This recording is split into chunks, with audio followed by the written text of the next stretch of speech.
Dear students, ఈ వీడియోలో నేను మీకు ఫ్లైట్ అడాప్టేషన్స్లో లాస్ట్ పార్ట్ అయినటువంటి బ్యాలెన్సింగ్ ఆఫ్ అడాప్టేషన్స్ గురించి చెప్తాను. దేహాన్ని ఎలా సమతా స్థితిలో ఉంచుకుంటాయి ఈ పక్షులు అనేటివి. సో ఆల్రెడీ మనకు అడాప్టేషన్స్ మీద 2 వీడియోస్ అయ్యాయి. ఇది 3rd వీడియో. సో మొదటి 2 వీడియోల్లో వెయిట్ రిడక్షన్ కోసం ఉన్నటువంటి అడాప్టేషన్స్, తర్వాత ఫ్లైట్ అడాప్టేషన్స్, ఎగరడానికి కావాల్సినటువంటి అనుకూలనాల్లో వింగ్స్ కావచ్చు, తర్వాత బోన్స్ ఎలా వెయిట్లెస్గా తయారయ్యాయి, అంటే బాడీ వెయిట్ని తగ్గించుకోవడానికి పక్షులు ఎలాంటి అనుకూలనాలు చెందాయి అనేది చూసాము. అదేవిధంగా హై పవర్ ఇంక్రీజ్మెంట్, ఎక్కువ ఎనర్జీని ఎలా అవి ఎక్కడి నుంచి పొందుతున్నాయి, దానికోసం వాటిలో ఉన్నటువంటి అడాప్టేషన్స్ ఏంటి అనేది కూడా లాస్ట్ వీడియోలో చూశారు.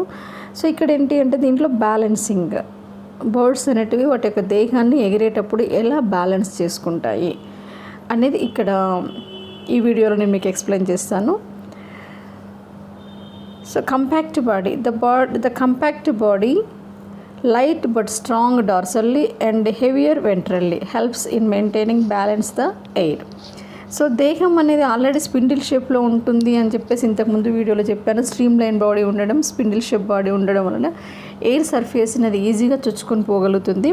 అదేవిధంగా light and strong dorsal side and heavier ventral side, పృష్ఠతలాన్నేమో లైట్ వెయిట్ తోటి అయినప్పటికీ స్ట్రాంగ్ దృఢంగా ఉన్నటువంటి పృష్ఠతలము, ఉదరతలమేమో అన్ని ఆర్గాన్స్ అన్నీ కూడా ఉదరతలంలో ఉండడం వలన ఉదరతలము అనేది బరువుగా ఉంటుంది. So dorsal side light weight తోటి, వెంటల్ సైడ్ వెయిట్ ఎక్కువ ఉన్నప్పటికీ కూడా సో దీనివల్ల ఇలా 2 వైపులా 2 విభిన్నంగా ఉండడం వలన బ్యాలెన్సింగ్ అనేది మెయింటైన్ అవుతూ ఉంటుంది అన్నట్టు.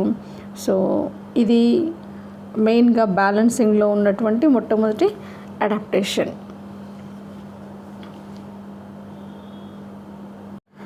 So realignment of the internal organs, the high positions of such light organs as lungs and air sacs, the low and central position of the heavy muscles, sternum and digestive organs beneath the midline of the attachment of 2 wings results in low center of gravity to provide better balance during flight. So వాటి యొక్క organs యొక్క arrangement కనుక చూసినట్లయితే the high position of such light organs as lungs and air sacs, ముఖ్యంగా ఊపిరితిత్తులు, తర్వాత వాటికి అనుబంధంగా ఉన్నటువంటి ఎయిర్ సాక్స్, వాయుగోణులు అనేటివి సెంట్రల్ పొజిషన్ని ఆక్యుపై చేశాయి. తర్వాత హెవీ మజిల్స్, డైజెస్టివ్ సిస్టమ్, తర్వాత రిమైనింగ్ ఆర్గాన్స్ అన్నీ కూడా మిడ్ లైన్ మధ్య భాగానికి కింది భాగంలో ఉండడం వలన, అదేవిధంగా వింగ్స్ అనేటివి కూడా అటాచ్మెంట్ ఆఫ్ వింగ్స్ ఇవన్నీ కూడా ఏంటంటే సెంట్రల్ పొజిషన్కి కరెక్ట్గా అటు ఇటు వైపున అమరి ఉండడం వలన వెయిట్ అనేది బ్యాలెన్స్ అవుతుంది అన్నట్టు. సో ఇవి పైకి ఎగిరేటప్పుడు the low centre of gravity to provide better balance during flight.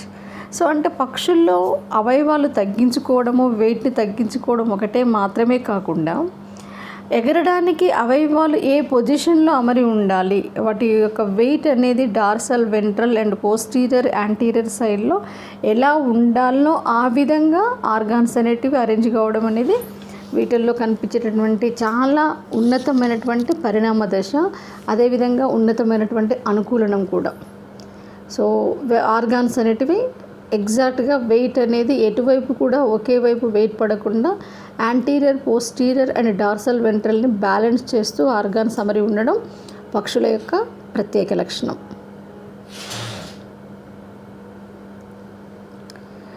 The elimination of teeth and jaw plus weight reduction in the skull shifts the centre of gravity back on birds body and get rid of the need for counter balancing tail, wide pelvic girdle. So వీటిల్లో elimination of teeth and jaws, దవడలు లేకపోవడం, దంతాలు లేకపోవడం, అదేవిధంగా మెదడు క్రేనియంలో, కపాలంలో, స్కల్లో sutures, సూధనాలు అనేటివి లేకపోవడం. So ఇవన్నీ కూడా టోటల్గా బాడీ యొక్క వెయిట్ని రెడ్యూస్ చేయడమే కాకుండా బ్యాలెన్సింగ్ కూడా యూజ్ అవుతాయి. అదేవిధంగా టెయిల్లో ఉన్నటువంటి రెమింజెస్ సారీ మామూలుగా తోకలో ఉన్నటువంటి ఈకల్ని ఏమంటాము అంటే రెట్రిసెస్ అంటాము. సో ఈ రెట్రిసెస్ అనేటివి కూడా పొడవాటి ఈకలు, తర్వాత వెన్నెముకలు చివరి అస్థికలు పైగోస్టైల్గా మారుతాయి. ఈ పైగోస్టైల్ అనేది తోకకి ఆధారాన్ని ఇస్తుంది, ఒక రాడార్ లాగా పనిచేస్తుంది, బ్యాలెన్సింగ్కి కూడా యూజ్ అవుతుంది. సో ఈ రెట్రిసెస్ అండ్ పైగోస్టైల్, వీటి యొక్క టెయిల్, తర్వాత పెల్విక్ గడిల్ అనేది వైడ్గా ఉంటుంది, వెడల్పుగా విస్తరించి ఉన్నటువంటి పెల్విక్ గడిల్ కూడా బ్యాలెన్సింగ్కి, దేహాన్ని సమతాస్థితిలో ఉంచడానికి ఉపయోగపడతాయి.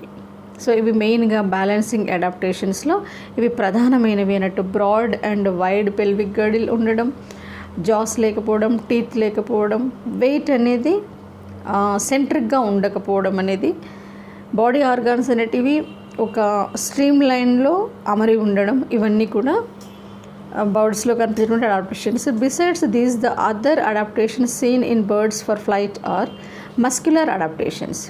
While muscles of the back are greatly reduced, the flight muscles on the breast and greatly developed, weighing nearly 1/6 of the whole bird. So వీటిల్లో మెయిన్గా శరీర బరువు తగ్గించుకోవడానికి అవయవాలను ఎలా తగ్గించుకున్నాయో అదేవిధంగా ఎగరడానికి కావలసినటువంటి ప్రత్యేకమైనటువంటి కండరాలను కూడా డెవలప్ చేసుకుంటాయి. సో బ్యాక్ సైడ్ బాడీలో బ్యాక్ సైడ్ ఉన్నటువంటి మజిల్స్ అనేటివి రెడ్యూస్ అవుతాయి, కానీ ఫ్లైట్ మజిల్స్, ఉడ్డైక కండరాలు, ఎగిరే కండరాలు అనేటివి వీటిలో డెవలప్ అయి ఉంటాయి. ఇవి ముఖ్యంగా థొరాసిక్ భాగానికి అతికి ఉండి పెక్టోరల్ గడిల్, ఉరోమేకల్లో ఉన్నటువంటి కీల్, ద్రోణి అంటాం దీన్ని, కీల్ లేదా క్యారినాకి అటాచ్ అయి ఉండి 3 రకాలైనటువంటి flight muscles, pectoralis major, pectoralis minor and coracobrachialis. అంశతుండ బాహుకొండరము, కొరకోబ్రాకియాలిస్ అంటే, పెక్టోరాలిస్ మేజర్ అంటే అధికోరసి, పెక్టోరాలిస్ మైనర్ అంటే అల్పోరసి. సో ఈ కండరాలన్నీ కూడా ఈ మజిల్స్ని మనం ఫ్లైట్ మజిల్స్ అంటాం. ఉడ్డైక కండరాలు అంటే వీటికి సపోర్ట్నిస్తూ ఫర్క్యులా ఉంటుంది పెక్టోరల్ గడిల్లో. అదేవిధంగా స్టెర్నంలో ఉన్నటువంటి కీల్ లేదా క్యారినా ఆర్ ద్రోణి అనే నిర్మాణం కూడా ఈ ఫ్లైట్ మజిల్స్కి సపోర్ట్నిస్తాయి అన్నట్టు. సో ఈ మజిల్స్ అనేటివి వింగ్స్ని పైకి కిందికి ఆడించడానికి, అంటే రెక్కను పైకి లాగడానికి, కిందికి నెట్టడానికి ఈ ఉడ్డైక కండరాలు ఫ్లైట్ మజిల్స్ అనేటివి యూజ్ అవుతాయి. So 3 types of flight muscles, pectoralis major, pectoralis minor, coracobrachialis అనేటువంటి ఫ్లైట్ మజిల్స్ అనేటివి బర్డ్స్లో మనకు కామన్గా కనిపిస్తుంటాయి. సో పెక్టోరాలిస్ మేజర్ అనేది వింగ్ని డౌన్వర్డ్ మూమెంట్, కిందికి నెట్టడానికి యూజ్ అవుతుంది. Pectoralis minor upward movement, pectoralis minor upward movement, రెక్కని పైకి కదిలించడానికి తోడ్పడుతుంది. కొరకోబ్రాకియాలిస్ కూడా రెక్కని కిందికి కదిలిస్తుంది అన్నట్టు. So pectoralis muscles depress the wings in flight and attach to the keel. Supracoracoideus, this is also known as coracobrachialis muscle raises the wing, is also attached to the keel, lays under the pectoralis muscle and pulls the wings off from below by way of rope and pulley type of arrangement. So ఇవి రెక్కల్ని పైకి కిందికి కదల్చడానికి ఈ pectoralis major, minor and కొరకోబ్రాకియాలిస్ అనేటువంటి muscles అనేటివి నిరంతరం వాటిలో జరిగేటువంటి సంకోచ సడలికల వలన ఈ రెక్కలు అనేటివి పైకి పుల్ చేయడము లేదా కిందికి నెట్టడము అనేటువంటి ప్రక్రియ నిరంతరం జరుగుతూ ఉంటుంది పక్షి ఎగిరేటప్పుడు. ఇవి కూడా బ్యాలెన్సింగ్ అడాప్టేషన్స్గా చెప్పుకోవచ్చు, ఫ్లైట్ అడాప్టేషన్స్గా చెప్పుకోవచ్చు.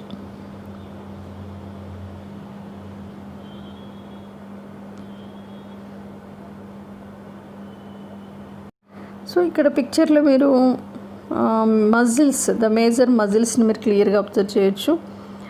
Pectoralis major, pectoralis minor and coracobrachialis. అంశతుండ బాహుకొండరము, అధికోరసి, అల్పోరసి అనేటివి పెక్టోరల్ గడిల్ అండ్ స్టెర్నమ్కి అటాచ్ అయి ఉన్నటువంటి ఈ కండరాలు. బ్యాక్ సైడ్ ఉన్నటువంటి మామూలు మిగతా కండరాలు అనేటివి బలహీనంగా ఉంటాయి, బట్ ఈ కండరాలు మాత్రం బాగా దృఢంగా డెవలప్ అయి ఉంటాయి. Major leg muscle mass in the thigh with connections by long tensions to lower limb. As many as 1,000 muscles control the tail feathers for steering in flight in some species. కొన్ని పక్షుల్లో దాదాపు 1000 కండరాలు తోకని control చేస్తుంటుంది. ఎందుకంటే ఒక radar లాగా ఎగిరేటప్పుడు దిశను మార్చడానికి steering లాగా యూజ్ అవుతుంది అన్నట్టు తోక అనేది. The neck is thoroughly interwoven with long thin muscles to provide great flexibility. మెడ దగ్గర ఉన్నటువంటి కండరాలు అనేటివి థిన్గా ఉంటాయి, పలచగా ఉంటాయి. కాబట్టి ఫ్లెక్సిబిలిటీ లాంగ్గా ఉంటుంది నెక్ సహజంగా. కాబట్టి బర్డ్స్లో నెక్ ఫ్లెక్సిబిలిటీగా ఉండి ఈజీగా మూవ్ చేయగలుగుతాయి. మెడని ఎటువైపు అంటే అటువైపు అవి తిప్పగలిగే విధంగా ఉంటాయి అన్నట్టు. సో ఇది కూడా మనకి బర్డ్స్లో కనిపించేటువంటి ఒక ప్రత్యేక లక్షణం. The flight muscles of most birds are red in color because of the presence of myoglobin and cytochrome, oxygen transporting substance within them. Flight muscles also receive a large amount of oxygenated blood. సహజంగా ఏ జీవుల్లో అయినా, not only flight muscles, ఏ జీవుల్లో అయినా ఏ కండరాలైనా red కలర్లో ఉంటాయి. కారణం ఏంటి అంటే దానిలో ఉన్నటువంటి పిగ్మెంట్, ప్రోటీన్ పిగ్మెంట్ మయోగ్లోబిన్ అనే పిగ్మెంట్ ఉండడం వలన మజిల్ అనేది రెడ్ కలర్లో ఉంటుంది. సహజంగా మజిల్లో ఉన్నటువంటి పిగ్మెంట్ ఏంటి అంటే మయోగ్లోబిన్. సో దాంతోపాటుగా ఇంకొకటి సైటోక్రోమ్ అనేటువంటి పిగ్మెంట్ కూడా ఉంటుంది. సో ఈ సైటోక్రోమ్ అనేది ఆక్సిజన్ ట్రాన్స్పోర్టింగ్ సబ్స్టెన్స్, ముఖ్యంగా ఆక్సిజన్ రవాణాలో తోడ్పడుతుంది సైటోక్రోమ్ అనేది. అదేవిధంగా ఫ్లైట్ మజిల్స్ అనేటివి ఎక్కువ మోతాదులో ఆక్సిజన్ గ్రహిస్తాయి. ఎందుకంటే మజిల్స్లో ఈ ఎనర్జీ అనేది ఎక్కువ ప్రొడక్షన్ జరగాలి కాబట్టి వాటిల్లో మైటోకాండ్రియా అనేటివి ఎక్కువగా ఉంటాయి. వాటిని మనం సార్కోజోమ్స్ అంటాము. వాటిల్లో ఎక్కువ సెల్ రెస్పిరేషన్ అనేది జరిగి ఏటీపీ ఎక్కువ రిలీజ్ కావాలి. ఎందుకంటే బర్డ్స్ ఎగరడానికి ఎక్కువ ఎనర్జీ అవసరం కాబట్టి. కాబట్టి ఆక్సిజన్ ఎక్కువగా యూటిలైజ్ చేసుకుంటే మిగతా యానిమల్స్తో కంపేర్ చేస్తే ఆక్సిడేషన్ రేట్ అనేది ఎక్కువగా ఉంటుంది. ఆక్సీకరణ సామర్థ్యము, ఆక్సీకరణ రేటు అనేది బర్డ్స్లో ఎక్కువగా ఉంటుంది అన్నట్టు. దీనికి గాను వీటిల్లో డబుల్ రెస్పిరేషన్, ద్విశ్వాసక్రియ జరుగుతుంది. దీనికి అనుకూలంగా 9 ఎయిర్ సాక్స్ అనేటివి బర్డ్స్లో ఉంటాయి. ఈ ఎయిర్ సాక్స్ ఉండడం వలన డబుల్ రెస్పిరేషన్ జరుగుతుంది. దానివల్ల ఎక్కువ ఆక్సిజన్ అందుతుంది. దానివల్ల ఆక్సిడేషన్ రేట్ అనేది ఎక్కువ ఉంటుంది, సెల్ రెస్పిరేషన్ రేట్ ఎక్కువ ఉంటుంది. దానివల్ల ఏటీపీ అనేది ఎక్కువ ప్రొడ్యూస్ అవుతుంది. ఆ ఏటీపీని ఎక్కువ యూజ్ చేసుకొని బర్డ్స్ అనేటివి ఈజీగా ఎగరగలుగుతాయి. హై మెటబాలిక్ రేట్ ఉంటుంది బర్డ్స్లో. These adaptations allow flight muscles to receive the maximum amount of oxygen so they can perform cellular respiration and generate energy for flight. Flight muscles are enormous as they have to generate thrust and vigorous movements of wings during flight. So, ఇంత క్రితం చెప్పినటువంటి ఈ double respiration, తర్వాత air sacs ఉండడం, oxygen utilisation ఎక్కువ ఉండడం, so cell respiration ఎక్కువగా జరగడం వలన, ఇవన్నీ జరగడం వలన వీటిల్లో ఎనర్జీ ప్రొడక్షన్ అనేది, ఏటీపీ యొక్క ప్రొడక్షన్ కూడా ఎక్కువగా ఉంటుంది. ఎనర్జీ జనరేషన్ ఎక్కువగా ఉంటుంది. ఈ ఎక్కువగా విడుదలైనటువంటి ఎనర్జీ కూడా ఎగరడానికి తోడ్పడతాయి. అదేవిధంగా రెక్కల యొక్క మూమెంట్స్ని ఈ ఫ్లైట్ మజిల్స్ అనేటివి కంట్రోల్ చేస్తూ ఉంటాయి నిరంతరం కూడా. Extremely developed nervous system. Next adaptation ఏంటి అంటే extremely developed nervous system. Brain is large and allows transmission of nerve impulse extremely quickly throughout the body. Enormous cerebral hemispheres without grey matter.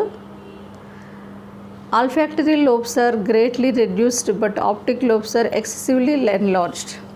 Nervous సిస్టంలో కూడా వీటి యొక్క నాడీ వ్యవస్థ కూడా బాగా అభివృద్ధి చెంది ఉంటుంది. మెదడు ఎక్కువగా పెద్ద సైజులో ఉంటుంది.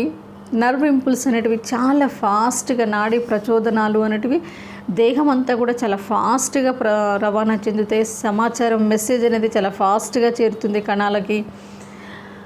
అదేవిధంగా సెరిబ్రల్ హెమిస్ఫియర్స్, మస్తిష్క అర్ధగోళాలలో గ్రే మ్యాటర్, బూడిద వర్ణ పదార్థము అనేది ఉండదు. ఆల్ఫాక్టరీ లోబ్స్, గ్రాణలంబికలు అనేటివి క్షీణించిపోయి ఉంటాయి బర్డ్స్లో. బట్ కివి అండ్ సిటాక్యులర్, రామచిలకలు మాత్రం గ్రాణలంబికలు అనేటివి బాగా అభివృద్ధి చెంది ఉంటాయి. సో గ్రాణలంబికలు, ఆల్ఫాక్టరీ లోబ్స్ ఉండవు కాబట్టి వాటిల్లో వాసనను పసిగట్టే సామర్థ్యం అనేది ఉండదు బర్డ్స్లో. ఆల్ఫాక్టరీ లోబ్స్ అనేటివి రెడ్యూస్డ్గా ఉంటాయి లేదా అసలు ఉండవు. But optic lobes are excessively enlarged. దృష్టి లంబికలు మాత్రం బాగా అభివృద్ధి చెంది ఉంటాయి. రెటీనాలో దీంట్లో పెక్టిన్ అనే ఒక కోమ్ లైక్ స్ట్రక్చర్ అనేది ఉంటుంది. పెక్టిన్ ఇది ఒక ఫ్లైట్ అడాప్టేషన్. బర్డ్స్ పైన హైట్లో ఎగురుతున్నప్పటికీ కూడా బర్డ్స్ హైస్కి కావాల్సినటువంటి ఎనర్జీని ఈ పెక్టిన్ సర్క్యులేట్ చేస్తుంది రెటీనాకి. అదేవిధంగా లైట్ని, హై లైట్ని నుంచి ఐని ప్రొటెక్ట్ చేస్తుంది అధిక కాంతి నుంచి. కింద ఉన్నటువంటి పైన ఎగురుతున్నటువంటి పక్షి నేల మీద ఉన్నటువంటి అతి చిన్న వస్తువుల్ని, చిన్న జీవుల్ని కూడా చూడగలుగుతుంది. స్టీరియోస్కోపిక్ విజన్ అనేది ఉంటుంది బర్డ్స్లో. వీటన్నిటికీ కూడా పెక్టిన్ అనేది యూజ్ అవుతుంది. సో ఆప్టిక్ లోబ్స్ అనేటివి చాలా ఎన్లార్జ్డ్గా ఉంటాయి. చాలా పెద్ద సైజులో ఉన్నటువంటి ఆప్టిక్ లోబ్స్ ఉండడం పక్షుల యొక్క ప్రత్యేక లక్షణం. Cerebellum is well developed with a median lobe, vermis and lateral lobes flocculi for coordination of muscular activity and balance. Cerebellum అనుమస్తిష్కం అనేది బాగా అభివృద్ధి చెంది ఉంటుంది. దాని మధ్యలో ఉన్నటువంటి మధ్య లంబిక వర్మిస్, దానికి రెండు వైపులా ఉన్నటువంటి పార్శ్వ లంబికలు ఫ్లాక్యులై అనేటివి బాగా అభివృద్ధి చెంది ఉండి ముఖ్యంగా కండర సమన్వయానికి, బ్యాలెన్సింగ్, దేహం యొక్క సమతాస్థితికి ఈ సెరిబెల్లం అండ్ ఫ్లాక్యులై అనే నిర్మాణాలు యూజ్ అవుతాయి. పెద్దగా డెవలప్ అయి ఉండడం వల్ల సమతాస్థితికి ఇవి తోడ్పడతాయి అన్నట్టు. అదేవిధంగా the adaptations allow birds to process information and react accordingly during flight. So cerebellum బాగా డెవలప్ అయి ఉండడం కూడా బర్డ్స్లో కనిపించేటువంటి ఒక ప్రధానమైనటువంటి flight adaptations, especially for balancing, equilibrium.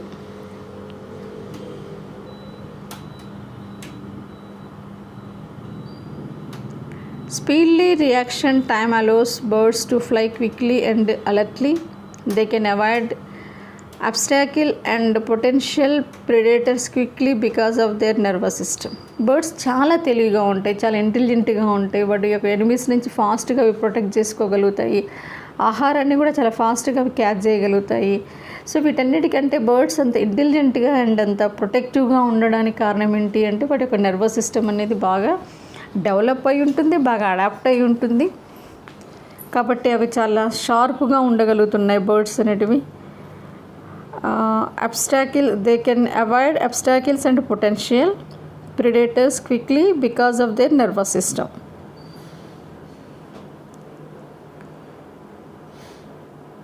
Speed reaction time allows birds to fly quickly and alertly.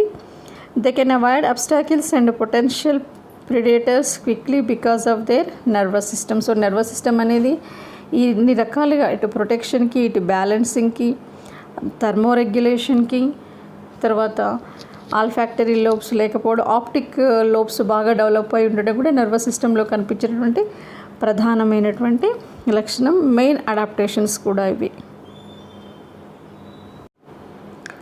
Ice are large, నేత్రాలు పెద్దవిగా ఉంటాయి. With wide field of view and binocular vision.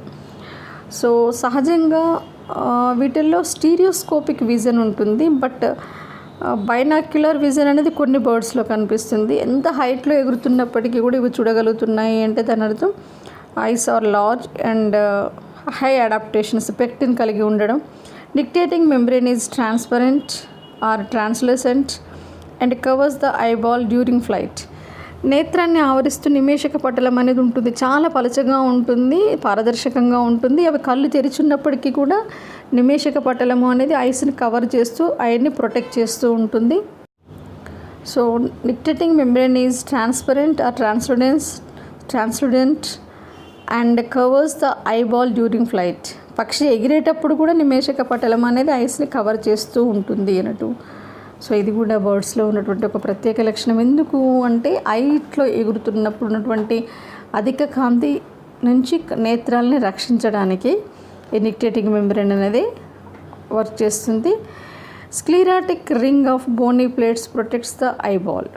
So కనుగుడ్డును sclerotic ring of bony plates, దానికి నేత్రానికి, నేత్రగోళానికి ఇరువైపులా ఉన్నటువంటి స్క్లెరాటిక్ rings అనేటివి ఐబాల్ని, కనుగుడ్డును రక్షిస్తూ ఉంటాయి. వీటితో పాటుగా రెటీనా అనేది బలంగా ఉండడం, ఆప్టిక్ లోబ్స్ పెద్దవిగా ఉండడం, తర్వాత పెక్టిన్ ఉండడం, కోమ్ లైక్ స్ట్రక్చర్. పెక్టిన్ అనేది రెటీనా నుంచి క్రిందికి వేలాడుతూ ఉండడం. దీని యొక్క మెయిన్ ఫంక్షన్ ఏంటి అంటే స్టీరియోస్కోపిక్ అండ్ బైనాక్యులర్ విజన్కి కావాల్సినటువంటి హై ఎనర్జీని సర్క్యులేట్ చేయడం, లైట్ నుంచి ప్రొటెక్ట్ చేయడం.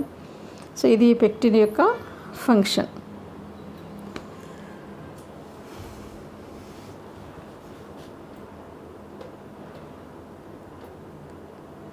Also increases the distance between the lens and retina for sharp distance vision.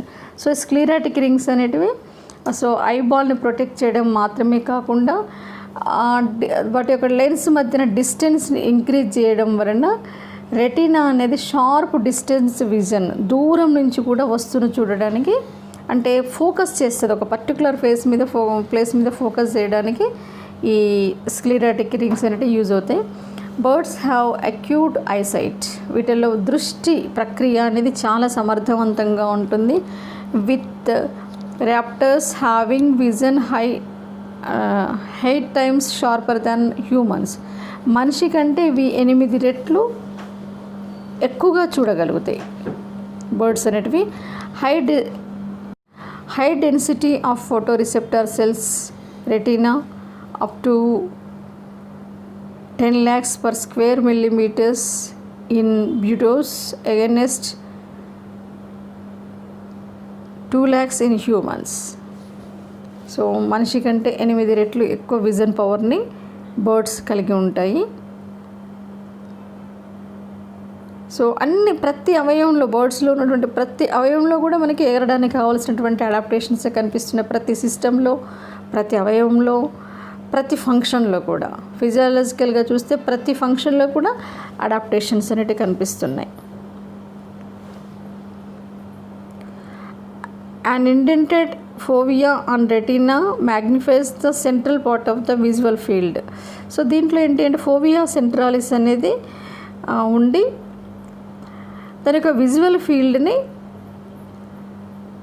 Magnify చేయడానికి యూజ్ అవుతుంది. Many species including humming birds and albatrosses have 2 fovea in each eye, and the ability to detect polarized light is also common in birds. So జనరల్గా ఫోవియా సెంట్రాలిస్ అనేది ఒకటి ఉంటుంది ఒక కన్నులో, కానీ వీటిల్లో బర్డ్స్లో మాత్రం 2 ఫోవియా సెంట్రాలిస్ అనేటివి ఉండి సో ఐ యొక్క విజన్ పవర్ని పెంచడానికి యూజ్ అవుతాయి. Integument. The loose skin is modification for flight. It is responsible for extensive movement of the skeletal musculature. So skin అనేది కండరాలకి బిగుతుగా అతుక్కును కాకుండా ఈ ఇంటెగ్యుమెంట్ లేదా చర్మము అనేది లూజ్గా అతుక్కుని ఉంటుంది. ఇది కూడా ఒక ఎగరడానికి కావాల్సినటువంటి అనుకూలనం. It is responsible for extensive movement of the skeletal musculature.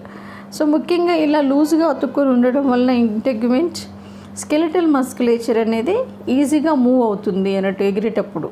కండరాల యొక్క కదలికలు అనేవి సులభంగా ఉంటాయి చర్మం అనేది ఇలా వదులుగా అతుక్కొని ఉండడం వలన. Uncinate process of thoracic ribs helps in producing compactness necessary for flight by concentrating the mass. వీటి యొక్క పర్షుకులకి అన్సినేట్ కీలితం అనేది ఉంటుంది. ఈ అన్సినేట్ కీలితం కూడా ఎగరడానికి తోడ్పడుతుంది. That heterocoelous vertebrae confer great flexibility and all birds can move their neck through 180 degrees, thus allowing a wider view of field while flying. So అన్ని సకశేరుకాల్లో వర్టిబ్రేట్స్లో పురోసీలస్, రాంఫిసీలస్ are రాంఫిఫ్లాటియన్ ఇలా ఉంటాయి వర్టిబ్రేట్స్ అనేటివి. బట్ ఇన్ బర్డ్స్ హెటిరోసీలస్ విషమగర్తి కశేరుకాలు అనేటివి ఉండడం వలన వెన్నెముకలో ఒక ఫ్లెక్సిబిలిటీ అనేది ఉంటుంది, బాడీ ఈజీగా మూవ్ అవుతుంది అన్నట్టు. సో బర్డ్స్ యొక్క నెక్ మెడ భాగాన్ని 180 degrees కోణంలో ఎటువైపు అయినా సరే అవి తిప్పగలుగుతాయి. సో కాబట్టి ఇవి ఎగిరేటప్పుడు ఈజీగా చూడడానికి మెడ తిప్పడానికి కూడా సులభంగా ఉంటుంది. ఇది పక్షుల్లో కనిపించేటటువంటి అనుకూలనం. Fast flying and migratory birds have smaller red blood cells with greater surface to volume ratios for greater oxygen absorbing capacity. సహజంగా ఈ ఎగిరే పక్షుల్లో, వలసకెళ్ళేటువంటి పక్షుల్లో ఆర్బీసీ అనేటివి చిన్న పరిమాణంలో ఉంటాయి. అలా ఉండడం వల్ల ఏమవుతుందంటే సర్ఫేస్ అనేది ఎక్కువ అవుతుంది. Greater surface to volume ratios for greater oxygen absorbing capacity. ఇలా ఉండడం వల్ల ఏమవుతుంది అంటే ఆక్సిజన్ అబ్జార్బింగ్ కెపాసిటీ అనేది పెరుగుతుంది. స్మాల్ ఆర్బీసీ ఉండడం వలన ఆక్సిజన్ అబ్జార్బింగ్ కెపాసిటీ అనేది పెరుగుతుంది. ఎక్కువ ఆక్సిజన్ అవి అబ్జర్వ్ చేసుకుంటే ఎక్కువ ఆక్సిజన్ని టిష్యూస్కి సప్లై చేస్తుంది. ఇంటర్నల్ రెస్పిరేషన్ రేట్ అనేది పెరుగుతుంది. హై ఎనర్జీ లేదా ఏటీపీ అనేది ఎక్కువగా రిలీజ్ అవుతుంది. సో మెటబాలిక్ రేట్ అనేది ఎక్కువగా ఉంటుంది. ఎనర్జీ యూటిలైజేషన్ ఎక్కువగా ఉంటుంది. సో ఇవి మెయిన్గా బర్డ్స్లో కనిపించేటటువంటి adaptations. So adaptations for weight reduction, adaptations for balancing, streamline adaptations, flight adaptations, body వెయిట్ని తగ్గించుకోవడానికి, తర్వాత శరీరం యొక్క ఆకారము, షేప్, తర్వాత ఐస్, నర్వస్ సిస్టంలో అడాప్టేషన్స్, స్కెలిటల్ సిస్టంలో అడాప్టేషన్స్, డైజెస్టివ్ సిస్టంలో, మస్క్యులర్ సిస్టంలో, బ్లడ్ సర్క్యులేటరీ సిస్టంలో, ప్రతి భాగంలో కూడా, ప్రతి సిస్టంలో ఫిజియలాజికల్గా అండ్ స్ట్రక్చరల్గా,